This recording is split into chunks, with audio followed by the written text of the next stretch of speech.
Good morning, class. Today we're going to be talking about the seasons and the Earth's position relative to the sun as it moves around uh, the sun in its orbit, and how the differences in the amount of sunlight causes the seasons. Okay, so first of all, we know that Earth experiences four seasons, right? All right, summer, fall, spring, winter, right? Um, and the divisions of the year that's associated with a particular weather pattern and hours of daylight. I'm sure all of you have noticed recently the cooler weather and how that relates to the differences in the amount of hours of daylight that we're experiencing. Okay, so the changes across the seasons, as we know, the different plants and animal behavior changes depending on the season in preparation of the environmental changes. So in this diagram here, you can see that the sun is in different positions in the sky depending on the season. In the summer, it's higher in the sky, right? And in the winter, the sun is lower in the sky. And this is relative to the amount of energy that's being reaching the earth. And this also corresponds to the hours of daylight. In one of our previous activities, we looked at the different hours of daylight depending in different places of the world, different astrological times of the year, the solstice and the equinox. So we just recently passed the equinox on September 21st, I think.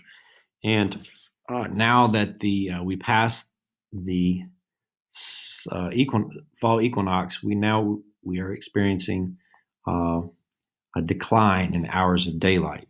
Okay, and hours of daylight will gradually get less and less and less until we reach the winter solstice, and after that point, it will start to increase again. So let's move on down here.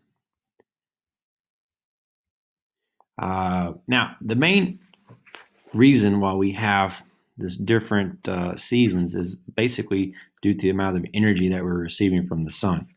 Okay, when the sun is higher in the sky, you have a direct path of sunlight here. It's very concentrated over a smaller area. When the sun is in a lower position at the sky, the sunlight is spread out over a greater area and therefore less concentrated. And so in the summertime, right, the heat and the energy from the sun is more focused on the planet, on the surface, than it is in the winter. And so therefore, in the wintertime, we don't get as much energy from the sun, and this affects the weather patterns. Okay?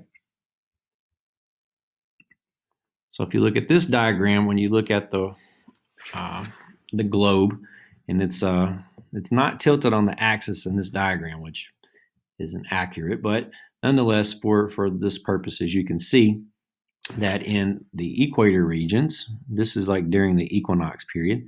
During the equator regions, this equator is receiving the most direct sunlight, right? Closer to the tropical areas, it's a little bit more spread out. And over the poles, right, it's over a larger area. And so it's less concentrated at the poles than it is at the equator. This is the main reason why it's warmer at the equator than it is at the poles. And temperature gradually changes from warmer to cooler as you get towards the polar regions. Now, one of the factors that also contributes to how much energy we receive from the sun is due to Earth being tilted on its axis as it moves around the sun in its orbit. So one complete orbit around the sun is called a revolution. All right. We also call that a year, right? And a year is is 365 and 1/4 day, as we all know. So this model here does a good job of showing you how the Earth is revolving around the sun, right, at different points of the year, right? It's on its axis, right? Let me scroll down a little bit more. But here, this is a more accurate representation because remember, the Earth is tilted on its axis at 23.5 degrees as it rotates on its axis and as it rotates around the sun. So at different times of the year, the northern hemisphere is pointed more directly at the sun, and so therefore it gets more direct sunlight. If it gets more direct sunlight, then it is more energy, and then the temperature is warmer. Oppositely, 6 months after this, the northern hemisphere is pointed away, the axis is pointed away from the sun, and so therefore it does not receive the most direct sunlight in the northern hemisphere, so it is now winter in this period. But in the southern hemisphere, the southern axis here is pointed more directly at the sun, so therefore it gets the more energy, and it's summer in the southern hemisphere here. So these 2 points here, right, represent the equinox, where it's the axis is neither pointed at or away. We're receiving basically the same amount of sunlight in the northern and southern hemispheres.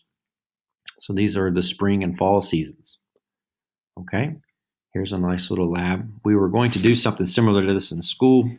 We'll do a different lab. I'll have to modify it since we're online. Okay, let's scroll down some more. So the tilt of the Earth, like we said, is very important.